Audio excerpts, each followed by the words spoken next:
In the middle of a live congressional hearing, a white former attorney general looked Jasmine Crockett straight in the eye and told her to go back to Africa.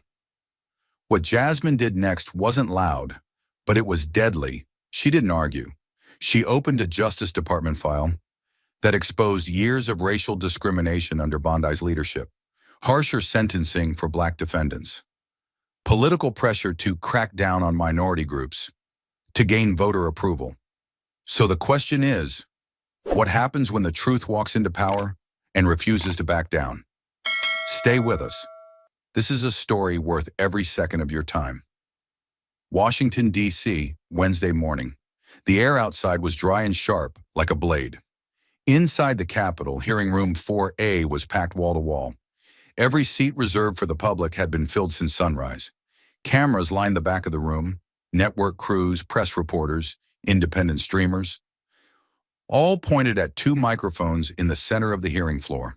This wasn't just any congressional session. It was a hearing on racial bias in America's criminal justice system.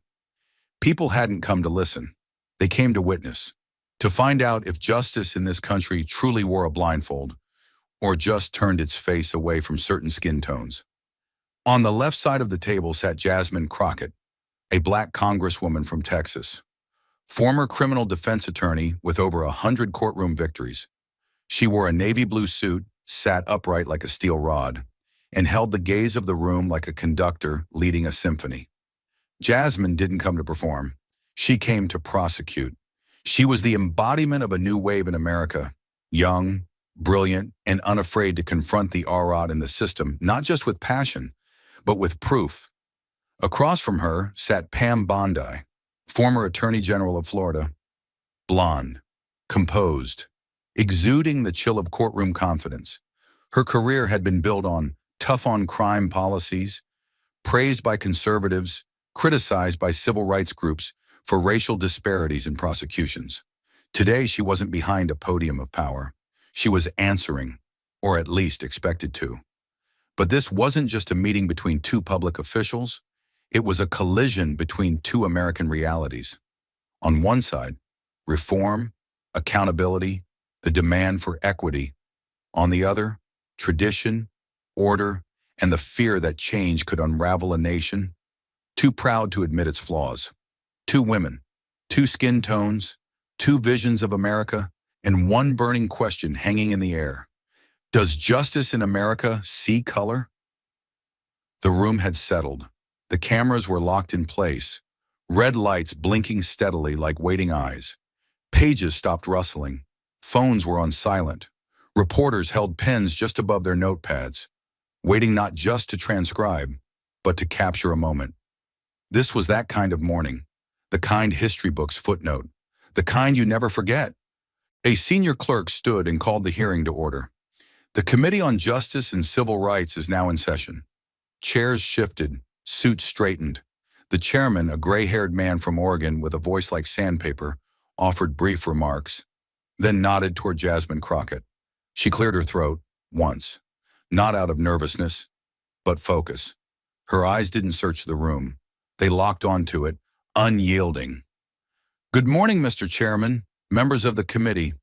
Today I stand not as an adversary, but as a witness to a pattern we've all seen and too few have named. I hope we can examine not just statutes. She never got to finish. Pam Bondi leaned forward, voice smooth, surgical, and unmistakably loaded with contempt. Maybe, she said, instead of trying to teach America how to do justice, you should go back to Africa and study your own roots first. The silence was instant and chilling. Not shocked silence, strategic, calculated, terrifying. A heartbeat passed, then another. A young black aide turned his head. A woman in the gallery gasped, hand frozen halfway to her coffee cup. Someone whispered a curse under their breath. And then, nothing. Just the weight of those words, hovering in the space between microphones and marble columns, suffocating any pretense of decorum. Jasmine did not flinch. She didn't recoil. She didn't raise her voice. She remained perfectly still. The kind of stillness that signals not confusion, but control. Her hands rested gently on the table, her posture composed, untouched by the chaos beginning to stir around her. Only her eyes moved. They lifted slowly and settled on Pam Bondi, calm and precise. There was no fire in them, but something far more exact. Focus. The expression on her face did not accuse. It examined. Across the chamber, staffers shifted in their seats. A reporter paused mid-sentence, pen hovering above paper. The weight in the room had turned, no longer centered on the insult, but on the response that was about to follow. Then came Jasmine's voice, measured, cool, and devastating in its simplicity.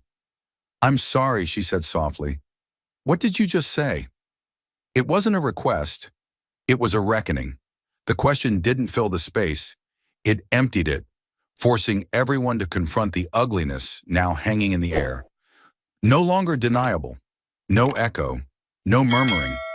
Only the tense awareness of a room that had shifted from legal procedure to moral theater. Jasmine remained motionless, but her presence had expanded. There was nothing defensive in her tone, only precision, clarity, and beneath it, the suggestion that something much larger than a reply was coming. Pam Bondi rose from her chair with a slow, almost ceremonial calm. The kind of calm that doesn't soften a blow, but sharpens it. She didn't fumble. She didn't raise her voice. Her movements were controlled, rehearsed, like someone who had already decided she wasn't going to back down. Her eyes moved across the room, past the cameras, past the aides and representatives, and locked onto Jasmine. Her hands smoothed the hem of her blazer, a subtle gesture that looked like composure, but felt like tightening armor.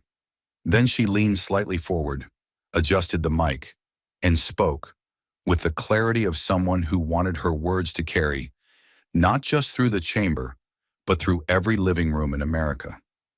"I said, if you think this country is so unjust, so broken, then maybe you should go back to Africa and fix that instead." The sentence didn't echo, not because it wasn't loud, but because it hit too fast, too hard, too directly. For a moment, it felt like the air itself paused. Not silence from quiet, silence from tension. Like everyone had been forced to hold their breath at the same time. A senator near the back shifted uncomfortably, but didn't speak. A congressional aide dropped her pen and didn't bother picking it up. The camera crew didn't move, but one of them instinctively zoomed in, tighter, like trying to frame the shame more clearly. Across the country, millions of TVs were now replaying the sentence. Raw, uncensored, on every news channel. Captions already scrolling. The words didn't just insult, they revealed. They cracked something open that had always been there, beneath the suits, behind the language of policy and civility. And in this moment, it wasn't about debate. It wasn't even about politics. It was about what had just been said, and the fact that it had been said into a live microphone, on government record. No one could pretend they hadn't heard it. Pam had thrown her words like a weapon, but the moment they hit the air, they no longer belonged to her. The silence that followed belonged to Jasmine, and everyone knew it. Jasmine didn't flinch. She didn't throw her hands up. She didn't demand silence. She didn't shout. What she did instead was worse for those hoping she'd crumble. She stayed still for a long moment, breathing calm, eyes lowered just slightly, like sorting through not just what to say, but how to say it. Then she stood. The legs of her chair scraped quietly, but loud enough in the silence to turn heads. She didn't rush, didn't perform. She just pushed her chair back and stepped away from the table. Her heels clicked gently on the marble. She walked forward, not toward Pam, but toward the center of the room. The space between the rows felt like a stage, but she wasn't performing. She was claiming ground. And by the time she reached the middle, every pair of eyes, from aides to senators to cameramen, were locked on her. She stood tall, hands at her sides, face steady. She didn't need to raise her voice. The room was already hers. When she began to speak, her voice was soft, but it traveled, clear, full, without a tremor. I was born in Texas, she said, pausing briefly before the next line. My father served in the United States military. He wore the uniform, followed orders, risked his life for this country. My mother was a nurse, a caregiver, who never asked what her patients believed or what color they were. She just helped. That's what we were raised to do, to serve, to work hard, to believe in a place that has not always believed in us. She took a breath, and the room shifted. Some dropped their gaze. Others watched closer, now leaning in. But my story doesn't start with them, she continued. It starts with the people who never got to tell theirs. My ancestors didn't book a flight here. They didn't come chasing the American dream. They were chained, shackled, torn from their homes, dragged across the Atlantic like cargo, packed into ships so tight they couldn't even stand. They were sold, branded, forced into labor, on stolen land, and for generations they were told they didn't count. Not as citizens, not even as humans. But they survived, they endured. There was no anger in her voice, just truth, heavy, grounded, real. And somehow, she said, after everything, they still believed in something better. They fought, they built, they gave birth to people like me, people who still believe in this country, even when it forgets us. She turned her gaze now, directly, openly, toward Pam Bondi. Her tone didn't change, but her eyes did. They sharpened, not with hate, not with rage, but with clarity. Cold, clear clarity.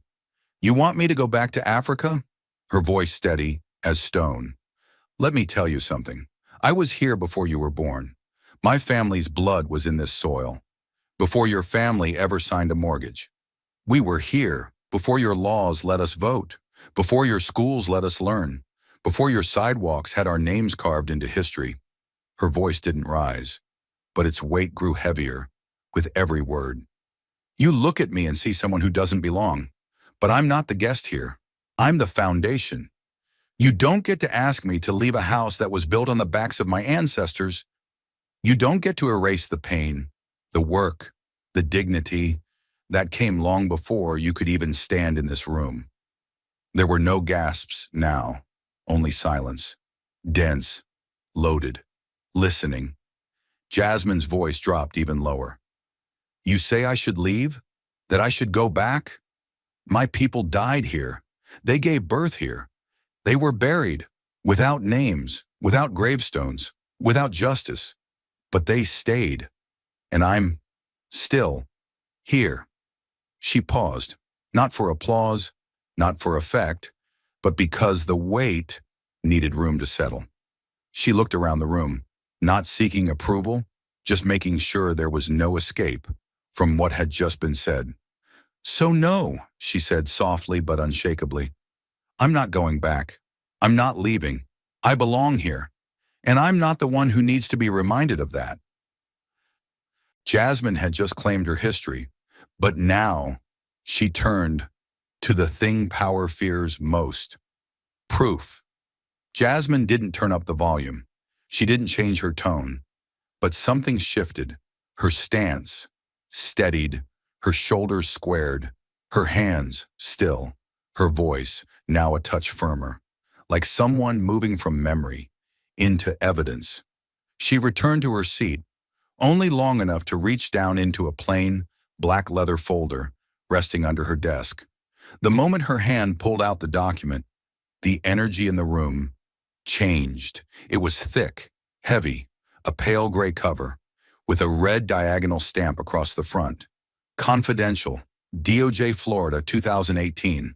A few heads turned, others froze. She didn't wave it, didn't raise it high. She simply walked it to the center, held it at waist height, and looked straight at Pam Bondi. No anger, no smile, just a cold, steady focus that said everything without saying anything extra. She lifted the file slightly, just enough for everyone on the panel to see the stamp. Then her voice returned. Low. Director. surgical. "Mrs. Bondi," she said, "I assume this looks familiar to you. This report was submitted to the U.S. Department of Justice in 2018, during your final year in office as Attorney General of Florida." There was no response, and none was needed. The silence was heavier now, not just tense, expectant.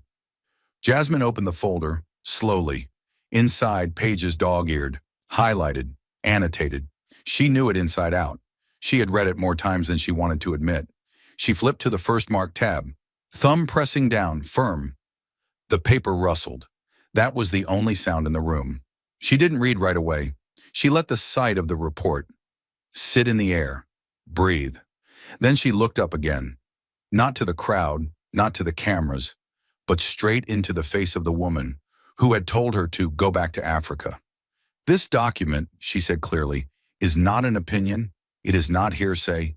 It is not something I wrote. It is a federal analysis submitted under your administration investigating patterns of racial bias in the criminal prosecution system of your state." She stood, file open in her hands. The weight of it, suddenly heavier than it looked. Her voice didn't rise, but the tension in the room did. Each page she turned deepened the silence. Every movement was slow, intentional, like someone disarming a bomb. In public, no panic, no drama, just cold, methodical, truth. She found the first tab. Her thumb brushed a chart, taking up half the page. Yellow highlight glaring beneath the lights. Bold, impossible to ignore. She didn't look around for applause. She looked down, and she read. According to this internal analysis from the Florida Department of Justice, Black defendants were recommended sentences that were, on average, 32% longer than white defendants for the same exact charges.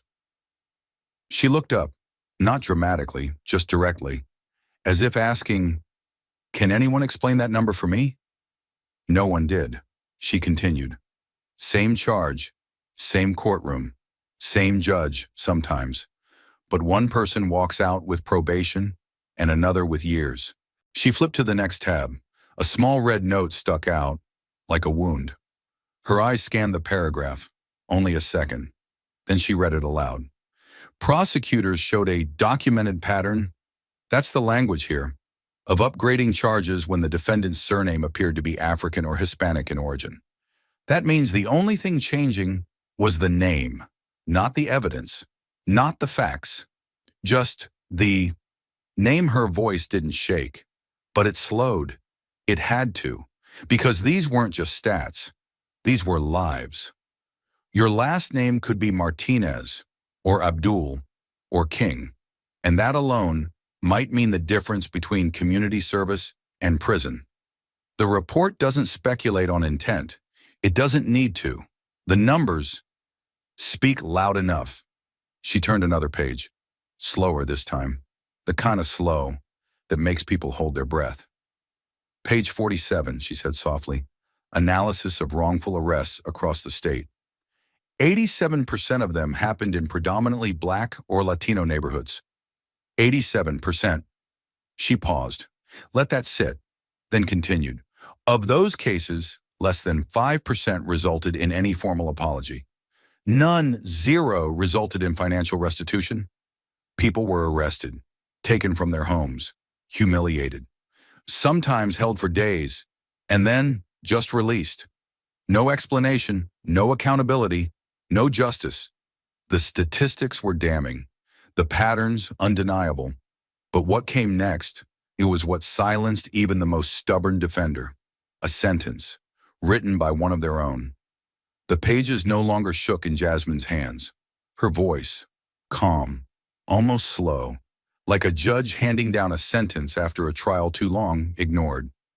She didn't raise her tone, didn't dramatize the moment. She just read, slowly, clearly. And here, she said, flipping gently to a tabbed page near the back. Her thumb paused on a paragraph, highlighted in pale orange. Is a direct quote from a memo written by your own senior legal advisor. There was no build-up, no setup. She looked at the page, then she looked up.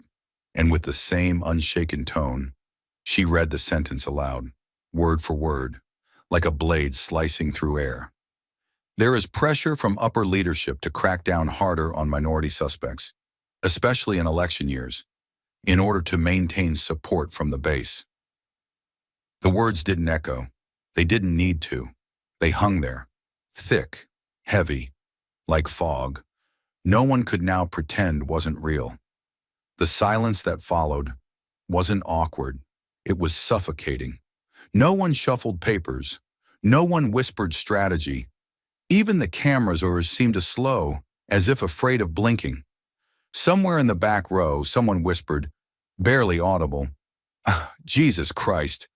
"She actually found it," a staffer gasped. Not loud, but enough for her colleague to stiffen. A senator muttered something, rubbed his face. No one looked at Pam Bondi. Not yet. All eyes were on Jasmine, who stood like a stone, steady, unshaken. Then she slowly closed the folder. The motion, gentle. Not a slam, not a flourish. Just final. Her hands rested on top of the file. As she raised her head, her gaze fixed on the woman who had, moments ago, told her to go back to where she came from. Jasmine didn't blink. She didn't smile. She simply spoke, voice steady, eyes locked, as if addressing a courtroom that had been in denial for far too long. "You told me I should go back to Africa?"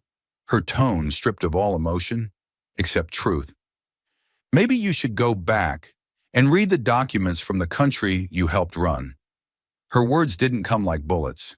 They came like bricks, stacked into a wall of reality no one could climb over. Justice doesn't come from slogans or speeches or spin. It doesn't come from being loud or from talking first.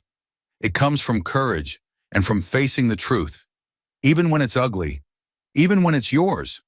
There was still no response from Bondi, none expected. Her hands folded tightly in her lap, her face pale, her expression somewhere between disbelief and collapse. She didn't reach for the mic. She didn't interrupt. Because at that moment, there was nothing left to say that could undo what had been said, and worse, what had been proven. Jasmine took one step back, not for effect, not for the cameras, just to let the air move again. But her presence didn't shrink. If anything, it expanded, because now the silence belonged to her. It was no longer the awkward hush that follows insult.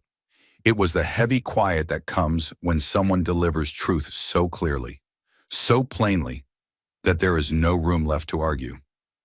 "You talk about law and order," she said, her voice lowering now, quieter, but still razor sharp. "But all I see here is selective justice, manufactured fear, and a system built not to protect everyone, but to preserve power for the few." She paused, scanning the room. Now, eyes were meeting hers, not all of them, not loudly, but enough to see that the ground had shifted. Even here, in this building where denial wears suits and calls itself policy, the silence had turned. Across the aisle, a Democratic senator nodded once, slowly. Opposite him, a Republican committee member, older, gray, rarely known to break party lines, gave a small, almost imperceptible tilt of the head. No applause, no grand gestures, just acknowledgement. The kind that comes when even political armor can't defend the indefensible. Jasmine let out a slow breath. Not in relief, but in control. Everything she had brought, the testimony, the memory, the document, the truth, had now been spoken, aloud, in full, in front of the nation. She didn't need to win anyone over. She just needed them to hear it, to know, and they did. The hearing ended, but the moment didn't, because some truths once spoken don't stay in the room. They move, they spread, and they don't ask for permission. By the time Jasmine stepped away from the podium and returned to her seat, the video was already being clipped. A congressional aide with a phone held low had caught it. So had a reporter in the back, live streaming the hearing to 20,000 silent viewers. And then it was out. 10 seconds, 20 seconds, a full minute. Edited versions hit TikTok first, then Twitter, then YouTube. Some added no captions, no edits, no filters, just raw footage. Jasmine Crockett standing in the middle of the United States Capitol, folder in hand, looking a former attorney general dead in the eye and saying, "You want me to go back to Africa? Read the country you ran." It spread like fire, not because it was loud, but because it was real. Real in a way that broke through politics, through partisanship, through the numbness of another news cycle. It wasn't a debate, it wasn't a scandal, it was a moment, and it hit different. The clip was viewed 3 million times in the first 6 hours, 10 million by the end of the day. It was trending on X, stitched across thousands of TikToks, played on a loop on political podcasts, late-night talk shows, and Instagram reels. But it wasn't just the volume that made it matter. It was who was sharing it and why. A retired U.S. Marine posted the video with one line. "This wasn't an argument. This was a bullet through every lie I was taught to believe about justice." A university professor tweeted a transcript with the caption, "Teaching this in class tomorrow. No notes. This is what courage looks like." And then there was the father. A white man in his early 40s, sitting in a small living room somewhere in Pennsylvania, posted a video of himself watching Jasmine's speech with his son. The boy was maybe 12, eyes wide, hands still. The father didn't say anything while the clip played, but when it ended, the boy looked at him and said, "She sounds like Grandpa when he talks about the war." The man choked up, turned to the camera and said, "I watched this with my son, and I'm proud that he cried." The comment section blew up. Thousands responded. Veterans, teachers, nurses, construction workers, stay-at-home moms, teenagers, retirees, black, white, brown, people who'd never agreed on anything before, suddenly sharing something more powerful than politics. The shock of hearing someone finally tell the truth, without flinching. Some said it reminded them of their own silences, their own fears, the times they'd wanted to speak up and hadn't. One comment read, "I didn't realize how much I needed to hear someone say it. Like that. Calm, director, unapologetic." Another said, "This wasn't about race alone. This was about dignity, and it reminded me how far we still have to go. In barbershops in Atlanta, it was playing on TV. In classrooms in Detroit, it was discussed by students who'd never watched a congressional hearing in their lives. In diners in Oklahoma and gas stations in Ohio, people watched it over coffee, some nodding quietly, some shaking their heads. But watching, really watching. And on cable news, the debate was no longer about whether the system was biased. It was about whether this hearing had just changed the conversation for good. Analysts scrambled for statements. Pam Bondi declined to appear. Her office released one line. "No comment at this time." It didn't help. The silence only confirmed what Jasmine's voice had already made plain. Even lawmakers, usually cautious, couldn't avoid the wave. Some tweeted support outright. Others stayed quiet. But their silence stood in stark contrast to the sound of the nation speaking for itself. The hearing was no longer just on record. It was on replay, in phones, in inboxes, in minds. It wasn't going away. In interviews, Jasmine said little. She didn't do a media tour. She didn't sell the moment. When asked what she felt when the clip went viral, she said, "I didn't say it for cameras. I said it because someone had to." And that's why it hit harder than most headlines ever could. Because it wasn't designed for sound bites. It was a truth bomb, dropped in a room built to contain polite lies, and it exploded. The cameras had stopped rolling. The country had moved on, or so it seemed. But not everyone left the room untouched. And some truths don't erupt.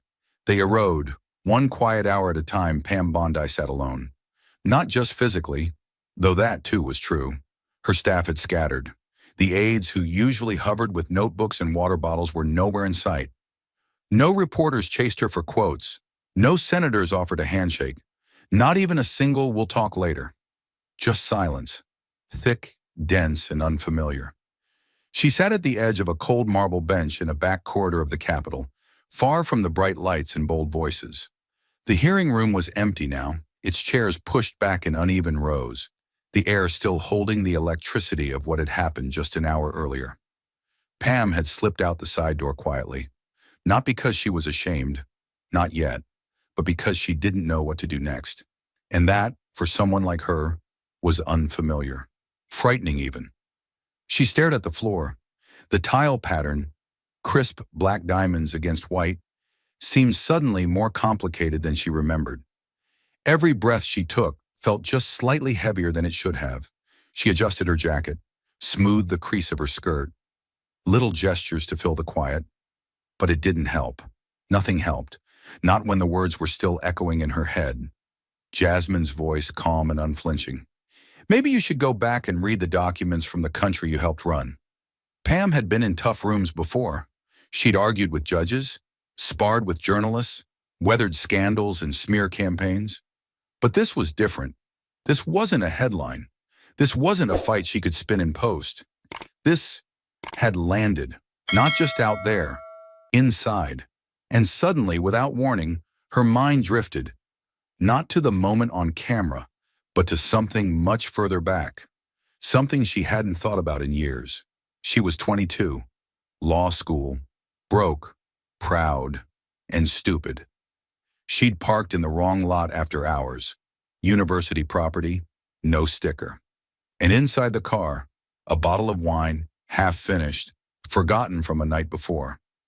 Campus security found it, called the police. Technically, it could have been charged. Minor in possession, vehicle violation, intent to transport alcohol illegally. She could have lost her clerkship, her internship, her shot, but she didn't. Because of Marcus Daniels, one of the only black students in her year. Soft-spoken, brilliant, kind. They weren't close, just classmates. She barely remembered what they'd talked about in class, but he'd seen her pacing outside the building, hands shaking, voice high with panic. He'd asked what happened. She'd told him, embarrassed, angry, and without hesitating he'd said, "Come with me." He knew one of the campus officers, a cousin, talked to him, vouched for her, calmed it down, quieted the whole thing, no report filed, no disciplinary hearing. It disappeared. And Pam? She barely said thank you. She never asked Marcus why he helped her, never brought it up again. And within a year, she'd forgotten it, or buried it, in the flood of ambition, strategy, forward motion. But now it came back in full color. She could see his face, hear his voice, feel the weight of how fast she had moved past it. And sitting there alone, she realized she had never returned the favor. Never checked in, never even admitted to herself that someone else's grace had once saved her career before it started. She swallowed hard. The hallway lights were cold and flat, humming softly. Her fingers, curled in her lap, had gone stiff. What if this time I'm not right? The question wasn't loud, not even fully formed, but it was there, sitting at the edge of her chest like a bruise she'd never noticed until now. She'd built her career on strength, on being unshakable. But for the first time in her life, the armor didn't fit. It felt hollow, like she was holding a shield, but had forgotten what she was defending. Jasmine hadn't yelled. That's what haunted her. She hadn't yelled, hadn't attacked. She'd just told the truth. And the worst part, it hadn't been cruel. It had been measured, precise, and devastating. Because Pam hadn't just been challenged, she'd been seen, truly seen, stripped of the title, the years, the rhetoric. She had been reduced to the hardest kind of reflection, herself, and no one came to help her up. Not a single hand reached out, not a single word of comfort. Because somewhere deep down, everyone in that room had known the truth before Jasmine ever said it. They just hadn't expected someone to say it so clearly. Pam blinked. Her eyes burned, but no tears came. She wasn't crying. Not really. She wasn't built for that. But she wasn't steady either. And that alone felt like defeat. She reached for her phone, then put it back. There was no message she could send. No tweet that would fix it. No statement that would make the internet forget what they had seen. because they hadn't just watched her get embarrassed, they had watched her lose her footing. And worse, they'd watched her learn, maybe for the first time. Inside, the walls had witnessed something rare, truth spoken without apology. But outside, the world was still spinning, and Jasmine knew. Some rooms you walk into with facts, others with fire. The sound hit her first, muffled but growing, the deep hum of human voices swelling outside the hallway like a rising tide. The press had been waiting. They always waited.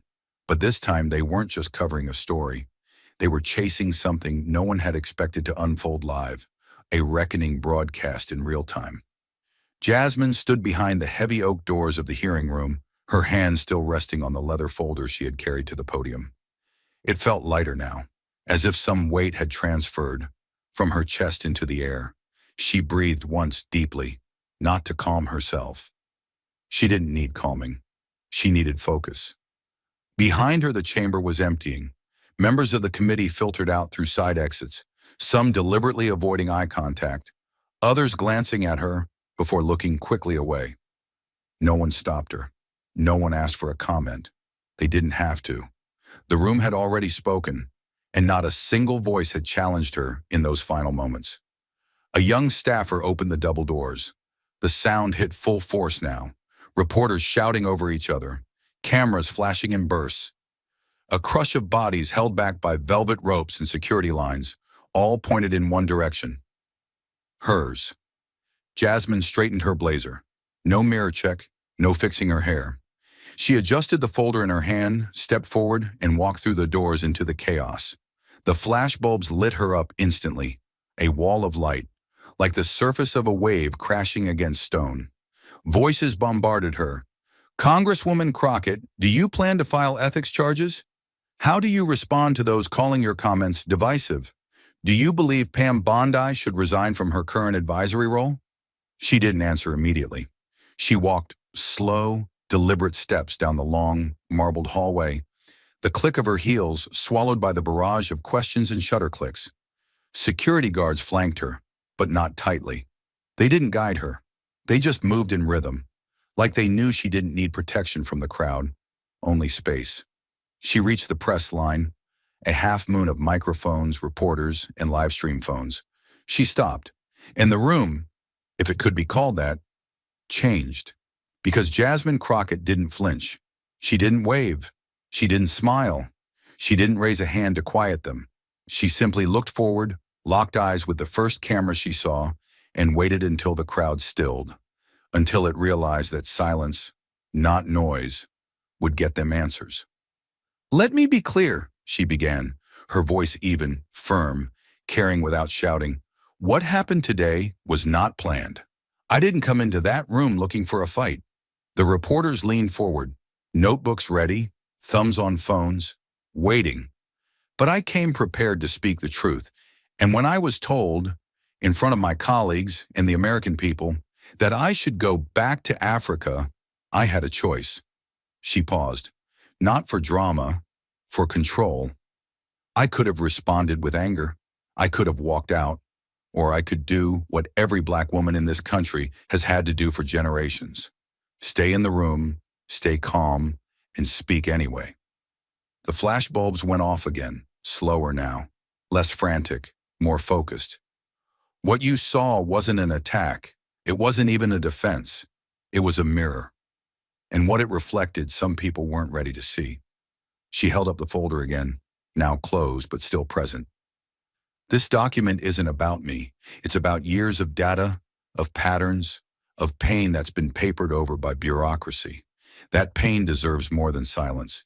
It deserves action. The reporters were no longer shouting. They were writing, recording, watching her. Not for missteps, but for meaning. So no, I don't regret what I said. I don't regret reading those numbers. And I don't regret looking someone in the eye and telling them the truth about the country they helped shape. She scanned the line now. Reporter to reporter, lens to lens. This isn't about parties. It's not about left or right. It's about right or wrong. And today, we all saw the difference. For a moment, no one moved. No follow-up question, no scramble. Just that rarest thing in American politics, a pause, a breath. Then the questions returned, but slower, more focused, more cautious. Congresswoman, are you calling for a federal investigation into the DOJ's findings? Do you plan to introduce a bill addressing sentencing disparities? She raised a hand, not to silence, but to signal one final thought. I'm not here to lead a crusade. I'm here to remind this country what justice looks like when it's not filtered through comfort. If that makes people uncomfortable, they should ask why, not point fingers. Then she turned, thanked the press quietly, and continued walking. Through the lights, through the noise, through the history being written under her feet. Behind her, reporters filed stories, clips uploaded in real time, hashtags exploded. But Jasmine didn't look back. She didn't need to. The work wasn't behind her, it was ahead. And now the country was finally watching. Not all collapse happens in public. Some reckoning arrives quietly through a blinking cursor, an open laptop, and a silence no camera can catch. The house was too quiet. No aides, no press calls, no camera crews on standby. Just stillness, the heavy, airless kind that comes after a long day of noise. Pam Bondi sat alone at the kitchen table of her beachfront home, her hands wrapped around a mug of coffee she hadn't touched in over an hour. The mug had gone cold, just like the energy that once wrapped itself around her name, her title, her presence. Her phone lay face down on the marble counter beside her, still vibrating every few minutes with notifications she no longer had the stomach to read. Mentions, headlines, hashtags. She didn't need to open them. She already knew. The clip was everywhere. Jasmine Crockett's calm voice, her own frozen face, the silence that had swallowed the room when Jasmine read the DOJ memo out loud, word for word.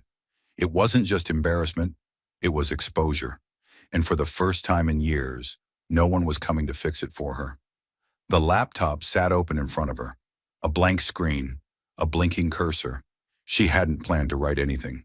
Her instinct, the one that had carried her through 2 decades of public life, was to control the narrative, deflect, deny, say it was out of context, say the moment had been misunderstood, say she was defending herself, not attacking anyone.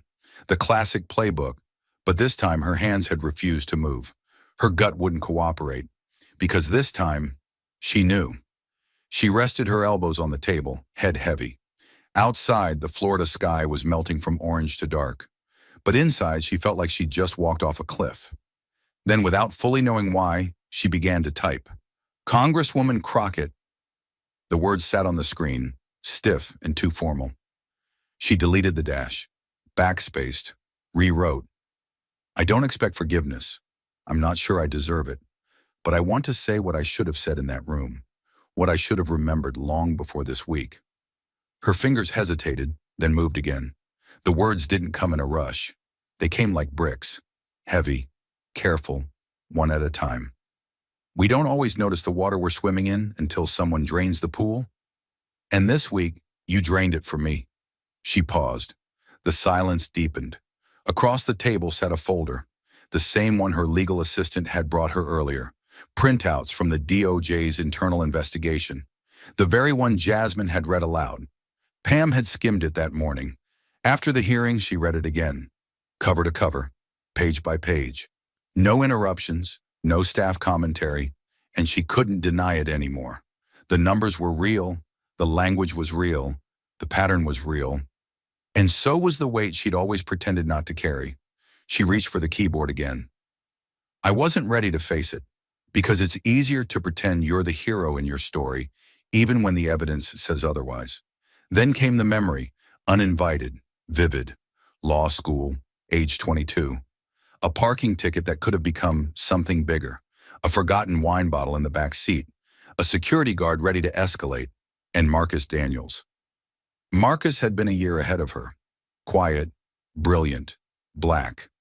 He saw her pacing outside the law building, about to cry. She'd never asked for help, but he offered it anyway. Spoke to the officer, used calm, respectful language that somehow de-escalated everything. And just like that, the whole thing disappeared. No report, no hearing, no record. her future preserved. She'd never thanked him. Not really. Maybe a half smile, a rushed thanks before leaving. And she never brought it up again. She hadn't thought of Marcus in years, until tonight. She swallowed. There was a time when someone who looked like you stepped in and changed the entire direction of my life. And I forgot. I buried it. I never repaid it. Her fingers stilled. You didn't humiliate me in that hearing. You didn't try to make me small. You held up a mirror. And for the first time, I saw the version of myself I've spent too long avoiding. She exhaled. I saw the woman who dismissed reports without reading them. I saw the leader who spoke without listening. I saw the person who, in one sentence, told another American she didn't belong here, when all she had done was tell the truth. Pam leaned back in the chair, eyes stinging but dry. She wasn't crying. Not exactly, but something behind her ribs felt like it had cracked open. She looked at the screen again. The words weren't clever. They weren't built for headlines. They weren't political strategy. They were human. She continued, this isn't a statement. This isn't something I wrote for the cameras. My team doesn't know I'm writing this. Maybe I'll never send it. Maybe I'm not supposed to. But if you ever read this, just know you were right. Not just in what you said, but in how you said it. She sat there, hands still. Then, without thinking, she moved the cursor to the top of the screen, clicked Save Draft, closed the laptop. She didn't send it. Not tonight. She wasn't ready to be forgiven, but she was ready to feel the weight of what she'd been a part of and what she could no longer ignore. And for the first time in years, Pam Bondi sat in silence without trying to escape it. Not every change starts in Washington. Some begin in quiet places, far from marble halls and microphones. Like a classroom, where the future learns how to see the present differently. The fluorescent lights buzzed softly above. It was the third period at Oak Ridge Middle School, and the air felt heavy, like a storm had passed through but hadn't yet finished. Miss Lena Hayward stood near the front of the classroom, a remote in one hand, the other resting gently on a stack of ungraded quizzes. The smartboard screen glowed behind her with a paused YouTube clip. A freeze frame of Congresswoman Jasmine Crockett standing at a podium, calm, eyes forward, mid-sentence. The kids were unusually still. No whispers, no tapping feet, no paper wads flying across the room. They were watching. Earlier that morning, Ms. Hayward had seen the clip on her phone while sipping her coffee. She hadn't planned to show it. It wasn't in the day's lesson on Reconstruction or the Civil Rights Movement, but something about Jasmine's voice, the way she stood there, unwavering, surrounded by power and refusing to shrink, stayed with her. So she pulled it up during her planning period, watched it again. Then once more. By lunchtime, she had made her decision. She cued the clip just before the final exchange, where Jasmine turned the hearing into something bigger than herself, something permanent, something historical. Now 23 pairs of young eyes stared at the screen, waiting for the sound to resume. Ms. Hayward clicked play. Jasmine's voice returned, steady and unhurried. Justice doesn't come from speeches. It comes from courage and from facing the truth, even when it's yours. The clip ended. Silence. A real one. Not the "we're waiting for class to end" kind. Not the "we're tired" kind. A silence of processing, of hearing. And at the center of it all, Jasmine stood frozen in digital stillness, folder in hand, unbending. No one moved. Finally, a hand went up. It was Marcus. Quiet, always in the third row, always watching more than he spoke. Is she in trouble for saying that? He asked. Ms. Hayward looked at him carefully. No, she said. Not officially. But when people speak the truth like that, some folks make it hard for them. Another hand. Sophia. Was the other lady, like, in charge of her? In that hearing? No, Ms. Hayward said, but she used to be. She used to be the Attorney General of an entire state. That drew a few looks. A couple kids murmured, surprised. They were used to adults being challenged on TikTok, not in Congress. A boy in the back, Deshaun, leaned forward. She said to go back to Africa. Out loud? Ms. Hayward nodded slowly. Yes, on the record. On camera, Deshaun shook his head. My grandma used to say, if they don't hit you, they'll try to humiliate you. The class didn't laugh. It wasn't that kind of line. Then from the second row, Amaya raised her hand halfway. Not fully, just enough to be seen. She didn't yell, she said. Ms. Hayward looked at her. Number, she didn't. Amaya nodded again. She could have, but she didn't. That's harder. The room went still again. There was power in that observation. More than some of the adults on TV could have mustered. Because Jasmine hadn't won the room by force. She'd held it. She had used restraint the way others used fire, not to burn, but to expose. Ms. Hayward let the silence stretch a little longer. Then she walked slowly to the whiteboard and picked up a marker. On it, she wrote in bold letters, "Courage is not the volume of your voice, it's the weight of your truth." She turned back to the class. I want you all to think about what we saw, she said. Not just what was said, but how it was said. The facts she brought, the way she stood her ground, and the way the room changed. Not because she shouted, but because she refused to back down. She saw heads nodding. Even Jamal, who normally kept his hoodie up and his interest low, was sitting straight. I'm not asking you to pick sides, she continued, but I am asking you to remember this moment. Because you're going to see a lot of voices like hers, and you're going to see a lot of people try to silence them. And when that happens, you need to ask yourself, what would I do if I were in that room? The question hung in the air. A few students scribbled notes.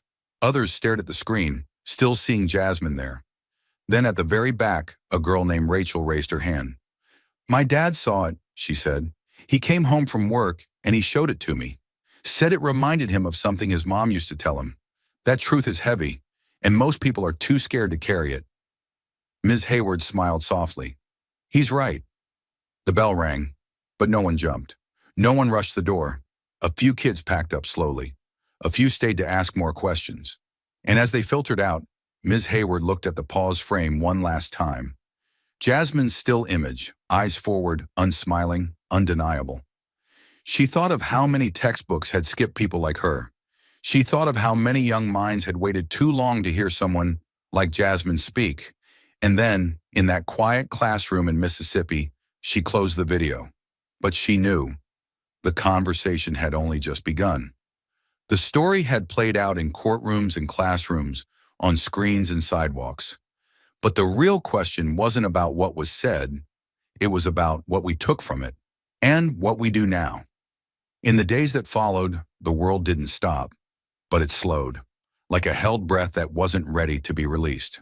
The news cycle spun, as it always does, new scandals, new bills, new polls, but somehow Jasmine Crockett's voice kept cutting through the noise.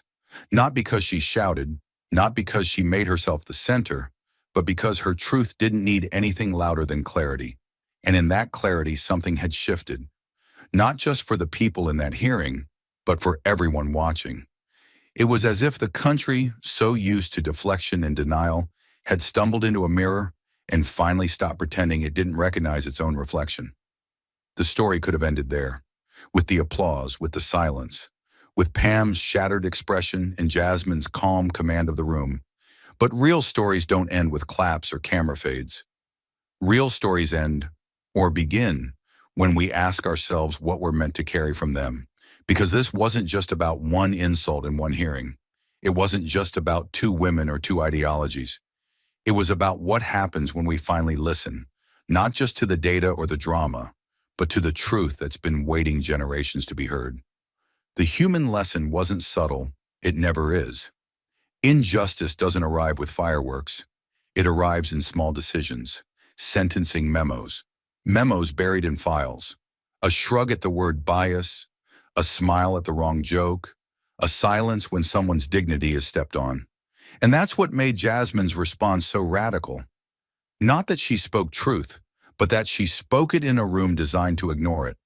That she carried the weight of history, hers, her ancestors, her communities, and placed it piece by piece on a table that had too long gone undisturbed. And what did she ask for in return? Not applause, not pity, just recognition. Recognition that justice without reflection is theater, that patriotism without accountability is vanity, that equality without memory is fiction, and that if America wants to be honest about its future, it has to start by being honest about its past, not in private conversations, but in public, uncomfortable places. Places like the floor of Congress, places like that classroom in Mississippi, places like the living room of a white father who watched his son cry, not because he was sad, but because he was awake. Because that's what Jasmine did. She woke people up, not with noise, but with stillness, not with rage, but with precision. And in doing so, she reminded us of something we keep forgetting, that truth is not fragile, but comfort is. She reminded us that people like her, people who've spent their whole lives being told they don't belong, that they should be quieter, smaller, less angry, have held this country up with more dignity than most of its institutions. That the descendants of the enslaved have done more to protect the dream of America than many of its most powerful. That the ones most denied by the system often carry the deepest faith in its promise and the greatest courage to hold it accountable. That's the tragedy, and that's the hope.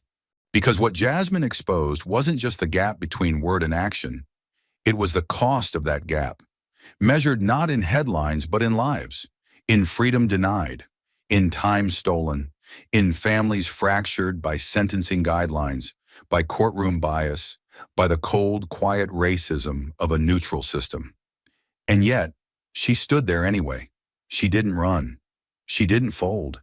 She didn't ask to be protected. She asked to be heard. And in that hearing, something sacred happened. For a moment, the nation stopped explaining itself. It listened. And that is the beginning of everything.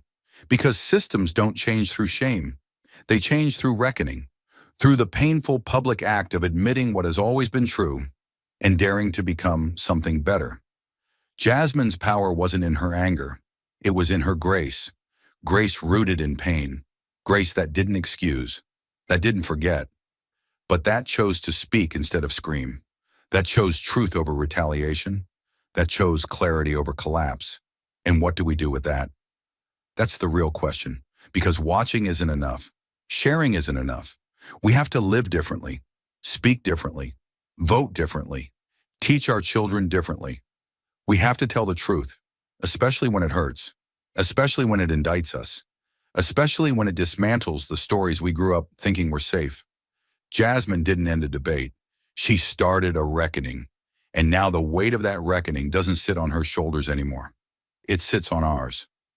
It's not enough to admire courage. At some point, you have to decide what kind of story you're willing to stand inside and what you're willing to risk to change it. If Jasmine taught us anything, it's this. Silence is never neutral. It's not a shield. It's not an escape. It's a choice. And it always favors the system that needs no defense. The room she stood in wasn't designed for voices like hers. It was built to absorb them, to dull their edges, to trap them in decorum and drown them in delay. But she refused. And that refusal, it cracked something open, not just in Congress, not just on social media, but in us, in every viewer who saw themselves in her stillness, in every listener who heard the unspoken question behind her words. If I can carry this truth into the fire, why won't you speak it in the safety of your home, your job, your school? So now the question isn't what will Jasmine do next? It's what will we do? Because injustice doesn't end in hearings. It ends in classrooms, in courtrooms, in living rooms. It ends when someone reads a racist policy and doesn't look away. When someone hears a cruel joke and doesn't laugh it off. When someone gets up, even if their voice shakes, and says, "That's not who we are. That's not who we're going to be." That is how change begins, not with perfection, but with pressure, applied again, and again, and again, until the walls start to move.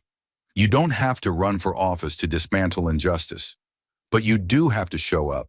Show up in your city council meetings, in your child's curriculum, in the places where laws are made, enforced, or manipulated. Demand that prosecutors face transparency. Demand that judges reflect the people they serve. Demand that sentencing data isn't hidden behind bureaucracy, but laid bare. like Jasmine did. You saw how one folder silenced a room of lawmakers. Imagine what a nation armed with truth can do when it refuses to flinch. And if you've never faced injustice yourself, then your responsibility is twice as large. Because privilege isn't a guilt trip, it's a tool. And tools, left unused, rust into complicity. You don't need to be Jasmine, but you can stand with her. You can speak when it's uncomfortable, vote when it's inconvenient, listen when it's painful, learn when it's easier not to, and act, even when you're afraid, especially then. Because history won't remember who kept quiet. It will remember who stood up. And if you're still asking, what can I do? The answer is simple. Start. Start where you are, with what you have, in your voice, your vote, your values. Because in a world that told Jasmine to sit down, she stood. In a country that asked her to leave, she answered with lineage and truth. And in a moment where most would have stayed silent, she spoke. Now it's your turn. Thank you for watching until this moment and for standing with us on this journey for justice. Your support means everything. Like, subscribe, and turn on notifications so you never miss what's next. And we'd love to hear your thoughts. Leave a comment below and let us know what moved you most in this story. Together, our voices make a difference.